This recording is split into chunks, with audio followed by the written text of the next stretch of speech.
Student welcome to Net Crackers this side Anurag Sharma.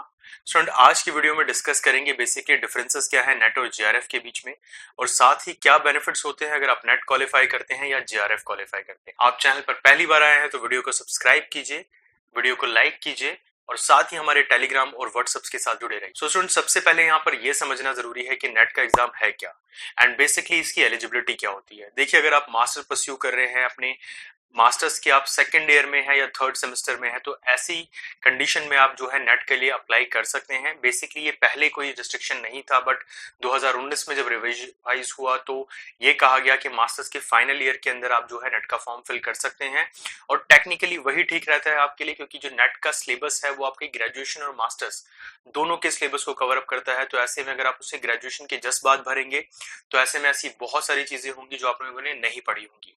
तो masters के final year में net भरना ही सही रहता है। यहाँ पर ये बात आती है कि नेट के एग्जाम में ये नेट क्या है और जेआरएफ में क्या डिफरेंसेस होते हैं। तो फर्स्ट ऑफ ऑल अगर आप एग्जाम की बात करें तो एक ही एग्जाम कंडक्ट कराया जाता है जिसका नाम है यूजीसी नेट, जिसको एनटीए नेशनल टेस्टिंग एजेंसी जो है ये कंडक्ट कराती है। हर साल एग्जाम 2 बार होता है।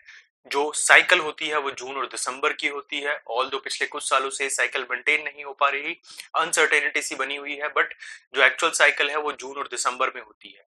इसमें आप अगर मास्टर्स कर रहे हैं तो आप इस फॉर्म को फिल कर सकते हैं। ऐसे में अगर आप नेट को क्वालिफाई करते हैं, कट ऑफ जो आती है एग्जाम की, अगर आप उसको क्वालिफाई करते हैं तो ऐसी कंडीशन में आपको नेट का सर्टिफिकेट दे दिया जाएगा, जिसके बेसिस पे आप भारत की किसी भी सेंट्रल, स्टेट या यूजीसी से रिकॉग्नाइज्ड किसी भी यूनिवर्सिटी, चाहे वो प्राइवेट यूनिवर्सिटी है, डीम्ड यूनिवर्सिटी है, उस यूनिवर्सिटी में एज अ असिस्टेंट प्रोफेसर पढ़ा सकते हैं, एज अ एडहॉक काम कर सकते हैं, गेस्ट लेक्चरर के तौर पर काम कर सकते हैं। वहीं दूसरी तरफ बात की जाए जेआरएफ की, तो ये जूनियर रिसर्च फेलोशिप होती है। अगर नेट के एग्जाम में मान लीजिए कोई एक सब्जेक्ट है जिसकी कट ऑफ नेट के लिए जाती है 58%, बट जेआरएफ के लिए गई है 59% या फिर 62%, और आप स्कोर करते हैं 62% या उससे ज्यादा, और आपकी अगर एज 31 ईयर्स से कम है, तो ऐसे में आपको जेआरएफ जूनियर रिसर्च फेलोशिप का सर्टिफिकेट दिया जाएगा, जिसके बेसिस पे आप अगले 2 सालों तक किसी भी सेंट्रल या स्टेट यूनिवर्सिटी के अंदर अगर पीएचडी परस्यू करते हैं तो ऐसी कंडीशन में सरकार 31,000 रुपए महीने का स्टाइफन आपको देती है आपकी पढ़ाई के लिए, जो आगे चल के 35,000 हो जाता है जब आप 2 साल का टाइम पूरा कर लेते हैं और जेआरएफ से एसआरएफ सीनियर रिसर्च फेलोशिप को आप ज्वाइन कर लेते हैं।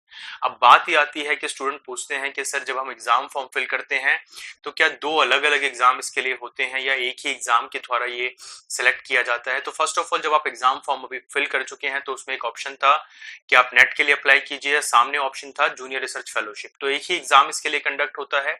यहाँ पेपर 1 और पेपर 2 को लेकर भी बच्चों की कंफ्यूजन रहती है कि जेआरएफ के लिए कहाँ ज्यादा स्कोर करना चाहिए। तो फर्स्ट ऑफ ऑल आपको बता दूं कि टोटल 150 क्वेश्चन आप अटेम्प्ट करते हैं और आपका जो रिजल्ट आता है वो एग्रीगेट मार्किंग के ऊपर बेस्ड होता है, जो पेपर 1 और पेपर 2 दोनों की ही मिला के होती है। तो ऐसे में ये कहना कि किसी एक पेपर पे ज्यादा फोकस किया जाए उससे जेआरएफ आएगा, वो सही नहीं होगा। बट हाँ, नो डाउट पेपर 1 इसमें एक बहुत इंपॉर्टेंट रोल प्ले करता है, साथ ही आपका सब्जेक्ट भी, क्योंकि 100 क्वेश्चन आपके सब्जेक्ट पेपर के अंदर ही होते हैं। ऐसे में जब आप स्कोर करते हैं और एक पर्टिकुलर कट ऑफ जो जेआरएफ के लिए दी गई है उसको पार कर लेते हैं तो आपको जूनियर रिसर्च फेलोशिप का सर्टिफिकेट मिलता है।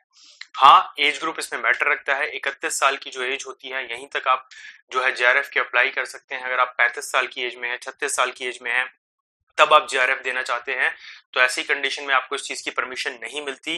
बट यहाँ कंडीशन अप्लाई ये है कि कुछ कैटेगरीज के अंदर गवर्नमेंट ऑफ इंडिया जो है आपको परमिशन देती है, एज रिलैक्सेशन मिलता है, जो कि 3 साल से लेके 5 साल तक का भी हो सकता है। कैटेगरी टू कैटेगरी मैटर कर सकता है। तो ऐसे में जेआरएफ का बेनिफिट आपको ये होता है। साथ ही एक क्वेश्चन बच्चे और पूछते हैं कि सर अगर हमें जेआरएफ का बेनिफिट मिल रहा है तो क्या ऐसे में हम लोग साथ में कोई और जॉब या यूनिवर्सिटी में पढ़ा सकते हैं। देखिए, अगर आपको स्टाइफन मिल रहा है गवर्नमेंट की तरफ से तो ऐसे में आपको कहीं और पढ़ाने की परमिशन नहीं मिलती। बट अगर आपने सिर्फ नेट क्वालिफाई किया है और उसके बाद आप पीएचडी करने जा रहे हैं, जेआरएफ नहीं हुआ है, तो जब आप एक बार एसआरएफ बन जाते हैं, सीनियर रिसर्च फेलोशिप में आ जाते हैं, तो ऐसे में सरकार आपको परमिशन देती है कि महीने में कुछ पर्टिकुलर आवर्स जो कि 15 से 20 घंटे हो सकते हैं, आप इतनी देर तक पढ़ा सकते हैं यूनिवर्सिटीज में, जिसमें क्राइटेरिया होता है अलग अलग, सेंट्रल यूनिवर्सिटीज का अलग, स्टेट यूनिवर्सिटीज का अलग, और एक फिक्स जो है पेमेंट्स दी जाती हैं जो कि 1,500 तक हो सकती हैं या 2,000 तक मैटर करती हैं यूनिवर्सिटीज पे। प्राइवेट यूनिवर्सिटीज का एक क्राइटेरिया अलग होता है, इतनी पेमेंट आपको मिल सकती है। तो इन शॉर्ट अगर आप SRF हैं तो उस समय आप आराम से 25 से 30,000 रुपए महीना कमा सकते हैं। इसके अलावा कोई और स्कीम्स जिनका बेनिफिट उठा सकते हैं, डेफिनेटली बहुत सारी कैटेगरीज के लिए भारत में अलग अलग स्कीम्स जो कि स्टेट लेवल पे चलती है और सेंट्रल लेवल पे चलती है, उसका आप बेनिफिट उठा सकते हैं। साथ ही अगर आप फीमेल कैंडिडेट हैं तो ऐसी कंडीशन में गवर्नमेंट ऑफ इंडिया की बहुत सारी स्कीम्स हैं, जिसमें अगर आप PhD कर रहे हैं या आप रेगुलर स्टूडेंट हैं तो ऐसी कंडीशन में स्टाइफन के तौर पर या इकोनॉमिकल हेल्प के तौर पर इन स्कीम्स का बेनिफिट उठा सकते हैं। बाकी सारी इंफॉर्मेशन के लिए आप नीचे दिए गए हमारे लिंक पे, जहां SRF और JRF के लिए कितना स्टाइफन आपको दिया जाता है, क्या एलिजिबिलिटीज हैं, वो सारी डिटेल्स हम लोगों ने मेंशन की है। साथ ही बाकी किसी भी इंफॉर्मेशन के लिए आप चैनल के साथ जुड़े रहिए और बहुत जल्दी हो सकता है कि आपका रोल नंबर भी आ जाए। अभी लास्ट वीडियो में हम लोगों ने यही डिस्कस किया था कि रोल नंबर कब तक आएगा, कब रोल नंबर आने के चांसेस हैं। ऑल्दो आज 15 जून हो चुका है, बट अब तक UGC की तरफ से कोई अपडेट नहीं आया है, तो बहुत पॉसिबल है कि एग्जाम अब जुलाई में ही कंडक्ट होंगे। तो ऐसे में आप अपनी प्रिपरेशन को और गियर अप कीजिए, साथ ही चैनल के साथ जुड़े रहिए। UGC नेट से जुड़ी हर अपडेट के लिए इस चैनल को सब्सक्राइब कीजिए ताकि आप ऑनलाइन हमारी सारी वीडियोस को देख सकें। धन्यवाद दोस्तों।